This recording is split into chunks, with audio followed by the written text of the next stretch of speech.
क्या आपको भी ऐसा लगता है कि आपकी सांस से बदबू आ रही है लेकिन लोग आपसे कह नहीं पाते?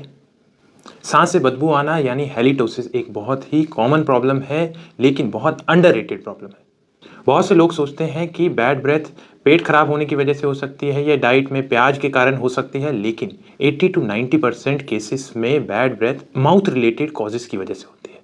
हैलिटोसिस के सबसे कॉमन रीज़न है पुअर ओरल हाइजीन।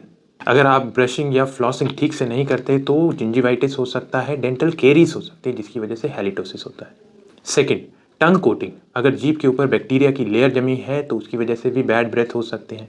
तीसरा, ड्राई माउथ। अगर आप पानी कम पीते हैं और आपका सलाइवा कम बनता है तो भी मुंह में बैक्टीरिया की ओवरग्रोथ होने लगती है जिसकी वजह से बैड ब्रेथ होती है। चौथा, smoking and tobacco consumption. Smoking भी बैड ब्रेथ का एक बहुत कॉमन कॉज है। इसके अलावा sinus infection, tonsillitis, acid reflux, GERD, uncontrolled diabetes या फिर लिवर और किडनी रिलेटेड कॉजेज़ में भी हैलिटोसिस यानी बैड ब्रेथ हो सकती है।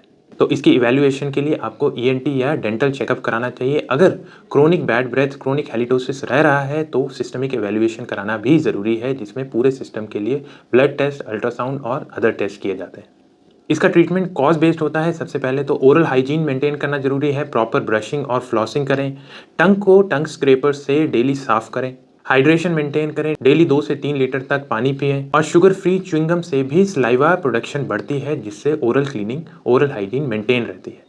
चौथा, अगर आपको कैविटीज़ हैं या गम डिजीज़ है तो उसका ट्रीटमेंट कराएं। अगर साइनोसाइटिस या टॉन्सिलाइटिस है तो ईएनटी कंसल्ट लें, उसकी ट्रीटमेंट करवाएं।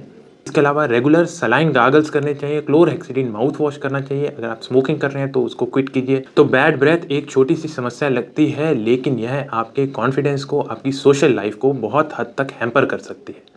तो अगर आपको बैड ब्रेथ है तो इसे इग्नोर मत कीजिए, तुरंत अपना ईएनटी एंड डेंटल चेकअप कराइए। इससे इसको आसानी से ठीक किया जा सकता है। ऐसी और जानकारी के लिए हमारे साथ बने रहिए। धन्यवाद।